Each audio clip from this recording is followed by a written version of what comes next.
আসসালামু আলাইকুম, welcome back. সবাইকে নতুন একটি ভিডিওতে স্বাগতম। আজকে আমরা একটি কমন টপিক নিয়ে আলোচনা করব। হায়ার ম্যাথ বলি, জেনারেল ম্যাথ বলি, ট্রিগোনোমেট্রিতে আমাদের একটা কমন সমস্যা থাকে, সেটা হলো সাইন, কস, ট্যান এগুলার বড় বড় মানগুলোকে সিম্পলিফাই করে ছোট ছোট মান বের করা। সাপোজ আমরা ট্রিগোনোমেট্রি পড়ার ক্ষেত্রে 0 degree, 30 degree, 45 degree, 60 degree, 90 degree এই মানগুলো সাধারণত মুখস্থ করে রাখি। কিন্তু এর চেয়ে বড় যে মানগুলো, সাপোজ আমরা যে দুটো এক্সাম্পল নিয়ে আজকে কাজ করব, সেটা হলো 1020 ডিগ্রি, 720 ডিগ্রি। আসলে এত বড় মানগুলো তো আসলে আমাদের মুখস্থ রাখা সম্ভব না, কিন্তু আমরা চাইলে কিন্তু ক্যালকুলেটর থেকে এক ক্লিকেই বের করতে পারি। কিন্তু আমরা আজকে শিখবো সেগুলো কিভাবে হাতে সিম্পলিফাই করে সেগুলো থেকে আমরা মান বের করতে পারি। অর্থাৎ আমাদের টার্গেট এইখান থেকে আমাদের যে জানা মানগুলো আছে সেগুলোর মাধ্যমে এই মানগুলোকে প্রকাশ করে এখান থেকে ভ্যালুগুলো বের করব। সো আমাদের এই টপিকটা জানার আগে আমাদেরকে একটু কোয়াড্রেন্ট সম্পর্কে জানতে হবে। কোয়াড্রেন্ট কি? চতুর্ভাগ। আচ্ছা, আমরা জানি এটা যদি আমাদের এক্স অ্যাক্সিস হয়, অর্থাৎ এক্স অক্ষ, এটা আমাদের ওয়াই অক্ষ। এই ক্ষেত্রে সহজ একটা বিষয় আমরা সবাই জানি যে এখানে আমাদের অল পজিটিভ। মানে কি? এখানে সাইন, কস, ট্যান, সেক, কোসেক, কট এগুলো আমাদের সব পজিটিভ। আমরা যদি দ্বিতীয় চতুর্ভাগে চলে আসি, সেই ক্ষেত্রে আমরা জানি এখানে শুধুমাত্র সাইন এবং কোসেক এই দুইটা আমাদের পজিটিভ হয়, আর বাকি সবগুলো এখানে আমাদের কি হয়? নেগেটিভ হয়।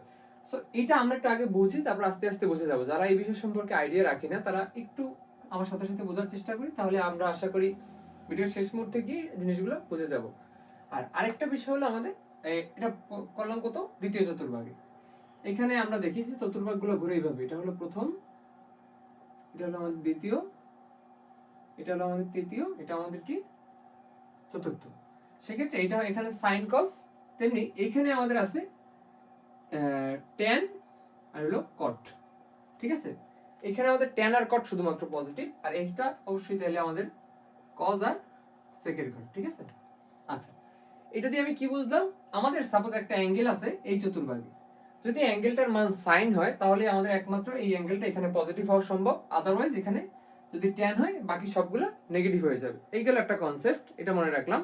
অর্থাৎ আমরা এখানে মনে রাখবো কোন চতুর্ভাগে কোনটা পজিটিভ। এখন আসি আমরা অ্যাঙ্গেল বিভাজন নিয়ে, অর্থাৎ আমাদের কোন বিভাজন নিয়ে। সেক্ষেত্রে আমরা সবাই জানি যে এইখান থেকে এতটুকু যদি আমরা যাই, আমরা কতটুকু দূরত্ব অতিক্রম করি? π/2 অথবা আমরা 90 ডিগ্রি যাই নাকি? কারণ এখান থেকে এতটুকু এক সমকোণ, অর্থাৎ 90 ডিগ্রি। একইভাবে এইখান থেকে যদি এতটুকু আমরা আসি, সেক্ষেত্রে আমরা কতটুকু দূরত্ব অতিক্রম করি? π/2 × 2, অর্থাৎ এখানে একটা সমকোণ, এখানে আরেকটা সমকোণ না, অর্থাৎ দুইটা π/2 পর্যন্ত আমরা যাই না এখানে। এটাকে আমরা কি বলে থাকি? পাই বলে থাকি। একইভাবে আমরা যদি আরেকবার এখান থেকে ঘুরি, এখান থেকে আমি কত কোণ সমকোণ যাই? 3 সমকোণ যাই, অর্থাৎ 3 × π/2, অর্থাৎ 3π/2 কোণে এই পর্যন্ত আসি, যদি এখান থেকে ঘুরে আমরা এদিকে আসি। আর আমরা এখানে যে কোণটা ঘুরতেছি, আমরা মনে রাখবো আমরা এখানে যে কোণটা ঘুরতেছি সেটা আমরা কি ঘুরতেছি? আমরা এটা ঘুরতেছি কি? Anti clockwise. কি ঘুরতেছি? Anti clockwise. মনে রাখবা, ম্যাথের ক্ষেত্রে জেনারেল ম্যাথ বলি, হায়ার ম্যাথ বলি, আমরা সাধারণত যেই দিকটা নিয়ে কাজ করি সেটা সবসময় কি হয়? অ্যান্টি ক্লকওয়াইজ বা ঘড়ির কাঁটার বিপরীত দিকে, সেখানেই সবসময় আমরা সাধারণত কাজ করে থাকি। আর যেটা ঘড়ির কাঁটার দিকে সেটা নিয়ে আমরা সাধারণত কাজ করি না। সেক্ষেত্রে আমরা অ্যান্টি ক্লকওয়াইজ যদি 3বার ঘুরি, সেক্ষেত্রে আমরা কত ডিগ্রি পাবো? 3 × π/2। আবার যদি আমরা আরেকবার ঘুরি তাহলে আমরা কত পাবো? 4 × π/2। আচ্ছা, আমরা এটাকে π/2 আকারে কেন লিখলাম সেটার পিছনে একটা রিজন আছে, সেটা দেখবো আমরা। সেক্ষেত্রে আমরা বুঝতে পারছি। এখন আমরা আসি অ্যাঙ্গেল বিভাজনের কিছু আরেকটা টপিক নিয়ে। আমরা সেই টপিকটা আমাদের কি? আমাদের যে কোণটা দেওয়া থাকবে, সেটাকে আমরা কিভাবে ভাঙাবো? 90-র অনুপাতে ভাঙাবো। কিভাবে ভাঙাবো? 90-র অনুপাতে। কেন ভাঙাবো? কারণ আমরা একটা জিনিস জানি, রুল, সেটা কি? 1 নাম্বার রুল, সেটা হলো আমাদের ভাঙানোর পরে আমাদের সাথে যদি π/2 এর বেজোড় গুণিতক থাকে, সেই ক্ষেত্রে আমাদের যেই সাথে যে গিভেন ডেটাটা থাকবে, সাপোজ সাইন থাকলে সেটা আমাদের কি হয়ে যাবে? কজ হয়ে যাবে। আমাদের যদি কট থাকে তাহলে সেটা আমাদের ট্যান হয়ে যাবে। আমাদের কস থাকলে সেটা সাইন হয়ে যাবে। সেক থাকলে সেটা কোসেক হয়ে যাবে। মনে রাখবে, সাইন থাকলে হবে কস, কোসেক থাকলে হবে সেক, সাইন থাকলে কিন্তু কখনো কোসেক হবে না। আশা করি বুঝতে পারছো। সেই ক্ষেত্রে আমরা কি বললাম? যদি ভাঙানোর পরে π/2 এর বেজোড় গুণিতক থাকে, সেই ক্ষেত্রে আমরা কি করব? সাইন চেঞ্জ করে কস লিখবো, কস চেঞ্জ করে সাইন লিখবো। এখন ভাঙাবো কি সেটাই আমরা দেখবো। আগে রুলস গুলো জানলাম, তারপর আমি পরে ভাঙানো শুরু করলে জিনিসগুলো খুব সিম্পলিফাই হয়ে যাবে। আচ্ছা, এই দুইটা রুল জানার পরে আমরা এখন একটু ভাঙানোর ক্ষেত্রে আসি। আরেকটা রুল আছে, সেটা আমরা ভাঙানোর মাঝখানেই দেখবো, ঠিক আছে? সো আমরা এতক্ষণ যাবত কোয়াড্রেন্টের হিসাব দেখছি না, তো আমরা এখন একটু আঁকি, ঠিক আছে, বা দেখি। সিম্পলি আমাদের যদি প্রথমে সাইন 1020 ডিগ্রি মানটা বের করতে, সেটা আমি কি করব, সাইন 1020 ডিগ্রি, ঠিক আছে? আমরা এটাকে এখন 90-র অনুপাতে ভাঙাবো। কিভাবে ভাঙাবো? ক্যালকুলেটর নিব, নেওয়ার পর আমি যদি ক্লোজ রেঞ্জে দেখাতে চাই তোমাদেরকে একটু, ক্যালকুলেটরে আমরা 1020 ডিগ্রি উঠাবো। 1020 উঠানোর পর এটাকে আমরা 90 দিয়ে ভাগ করব। কত দিয়ে? 90 দিয়ে ভাগ করব।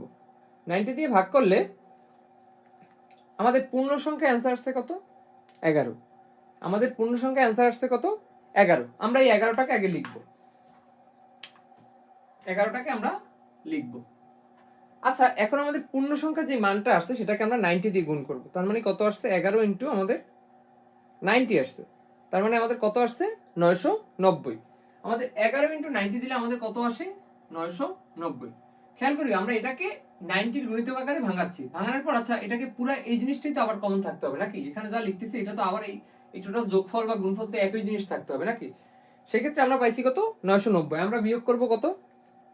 1020 মাইনাস 990 কত পাচ্ছি? 30 ডিগ্রি নাকি?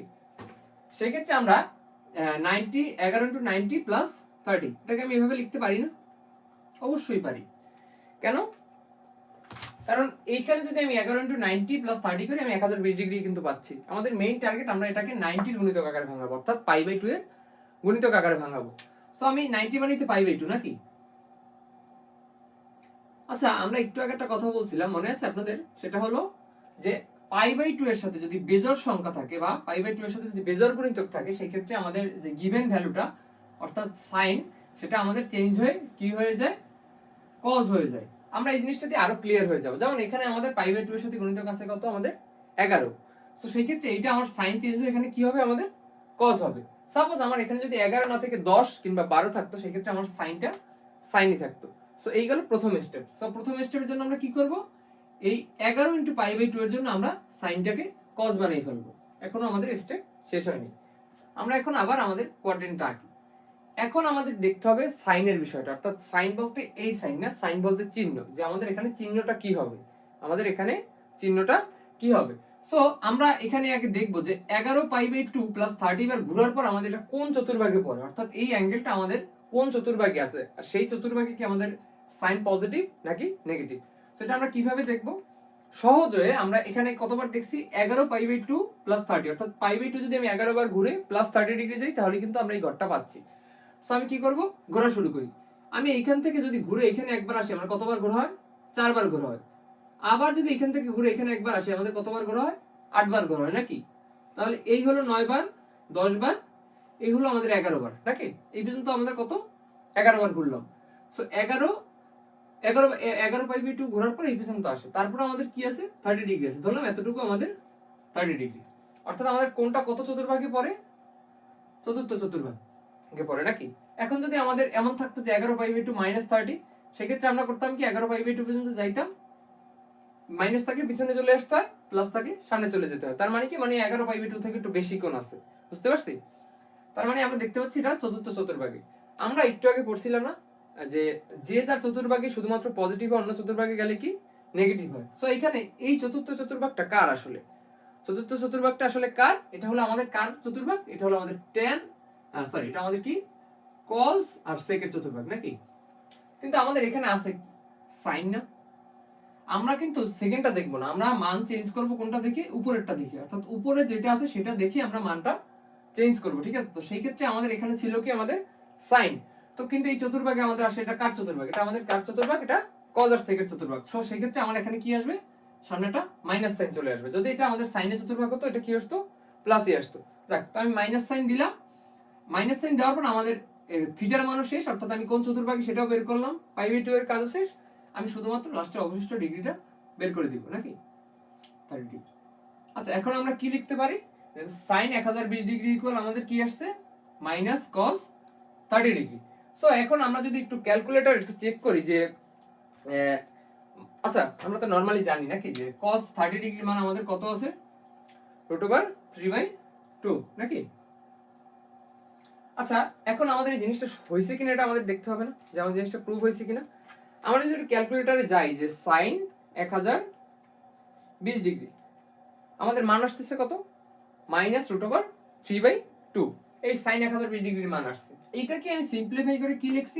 -cos 30 degree. তো এটার মানও আমাদের কিন্তু এই মানের একই মান আসছে। তার মানে আমাদের সরলীকরণ প্রসেসটা আমাদের কারেক্ট হয়েছে, মানে সরলীকরণ প্রসেসটা ঠিক হয়েছে। সো আশা করি তোমরা বুঝতে পারছো যে আমরা আসলে এই চতুর্ভাগটা কিভাবে ভাঙাই, অর্থাৎ যে একটা বড় কোণ থাকে সেটাকে কিভাবে ভেঙে আমরা সিম্পলিফাই করি। চলো আমরা আরেকটা এক্সাম্পল দেখি, দেখলে আরো বেশি ক্লিয়ার হয়। আমরা এই এক্সাম্পল থেকে যতটুকু ক্লিয়ার হইতে পারছি, আমরা আরেকটা এক্সাম্পল দেখি। তার আগে আমি যদি একটু রিপিট করার চেষ্টা করি এখানে কি কি কাজ করছি। আমাদের প্রথম কাজ হলো যে বড় কোণটা দেওয়া থাকবে সেটাকে আমি 90 এর গুণিতক আকারে ভাঙাবো প্লাস থিটা লিখবো। 90 এর গুণিতক আকারে ভাঙাবো প্লাস থিটা লিখবো। লিখে আমি এটাকে দেখবো যে থিটার সাথে, অর্থাৎ 90 এর গুণিতকের সাথে আমার জোড় গুণিতক আছে নাকি বিজোড় গুণিতক আছে। যদি বিজোড় গুণিতক থাকে আমি যে আমার সাইডে যে মানটা আছে সেটাকে চেঞ্জ করে অপর মানটা লিখবো, অর্থাৎ যেটা চেঞ্জ করলে যেটা আসে। ঠিক আছে? লিখার পরে আমরা দেখবো যে এটা আসলে কোন চতুর্ভাগে পড়ে, অর্থাৎ উপরের যে কোণটা, এই বড় কোণটা আমার কোন চতুর্ভাগে পড়ে। আমি ঘুরে ঘুরে ঘুরে ঘুরে দেখার পর যে চতুর্ভাগে পড়বে সেই চতুর্ভাগে যদি কোণটা পজিটিভ থাকে পজিটিভ লিখবো, না হয় সামনে আমি একটা মাইনাস বসিয়ে দেব। আর একটা শর্টকাট ওয়ে আছে, ধরো সাপোজ এখানে একটা বড় কোণ থাকলো, বিশাল বড়, ধরো আমার এখানে 11 বারের জায়গায় 111 বার ঘোরা লাগলো। এই ক্ষেত্রে আমরা জিনিসটাকে আসলে সলভ করব কিভাবে? আমরা করব কি জানো? আমরা জানি যে একবার যদি আমি পূর্ণ আবর্তন সম্পন্ন করি কয়বার ঘোরা হয়? 4 বার ঘোরা হয়। ঠিক আছে? তো আমি এই যে বড় সংখ্যাটা আছে সেটাকে আমি কি করব? 4 দিয়ে ভাগ করব। কত দিয়ে ভাগ করব? 4 দিয়ে ভাগ করব। যেমন আমি যদি 11 কে 4 দিয়ে ভাগ করি আমি পাবো কত? 2 পয়েন্ট সামথিং, অর্থাৎ 8 প্লাস 3 নাকি? 8 প্লাস 3 11। তো অর্থাৎ আমি এভাবে বড় একটা সংখ্যাকে ভাগ করলে এরকম সামথিং পাবো।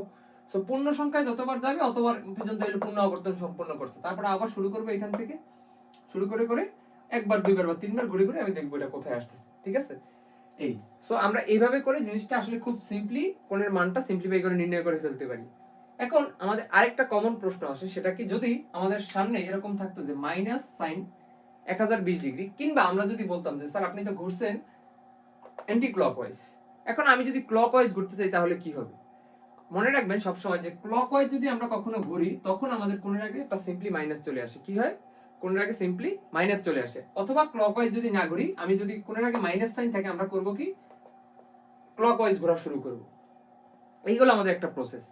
আর কোণের আগে যদি আমাদের একটা মাইনাস সাইন থাকে, এই জিনিসটাকে আরো একভাবে সিম্পলিফাই করা যায়। যদি আমি ক্লকওয়াইজ অ্যান্টি ক্লকওয়াইজ এত প্যারার মধ্যে না যেতে চাই তাহলে আমাদের কি করা লাগবে? একটা প্রসেস আছে। সেটা কি?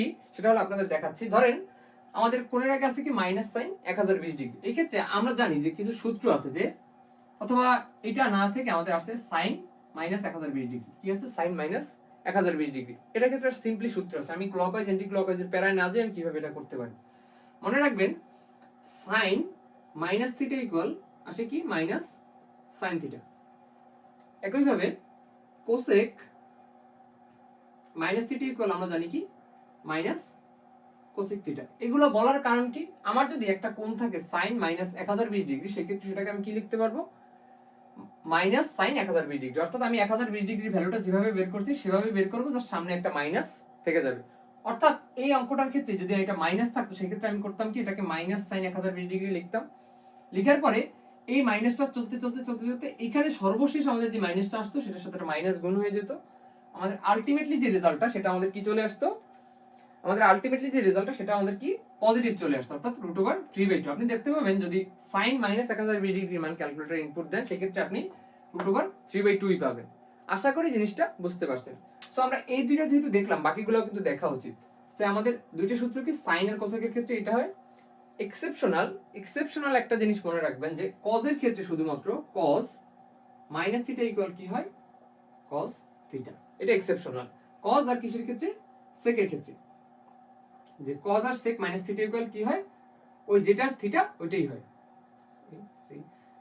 Sec theta.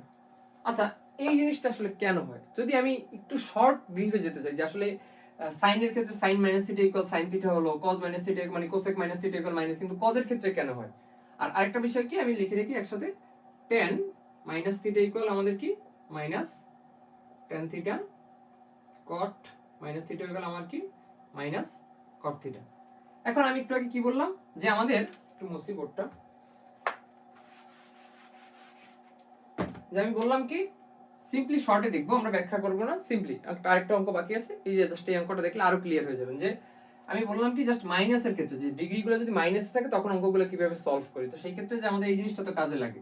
তো এই কনফিউশন মাঝখানে এটা হলো যে সাইন মাইনাসের ক্ষেত্রে হলে কজের ক্ষেত্রে মাইনাস কেন হয় না। মনে রাখবেন যে প্লাসে ঘোরা অর্থাৎ অ্যান্টি ক্লকওয়াইজ ঘোরার ক্ষেত্রে আমরা ঘুরি কোন দিকে, এদিকে ঘুরি, আর ক্লকওয়াইজ ঘোরার ক্ষেত্রে আমরা ঘুরি কোন দিকে, এদিকে ঘুরি।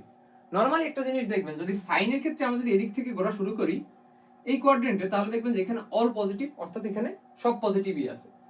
আবার যদি আমি এদিক থেকে ঘোরা শুরু করি দেখবেন এই কোয়াড্রেন্ট আসলে কার, এটা কিন্তু কজ এর কোয়াড্রেন্ট ছিল, কজ আর সেকের কোয়াড্রেন্ট, কিন্তু এখানে অল পজিটিভ ছিল।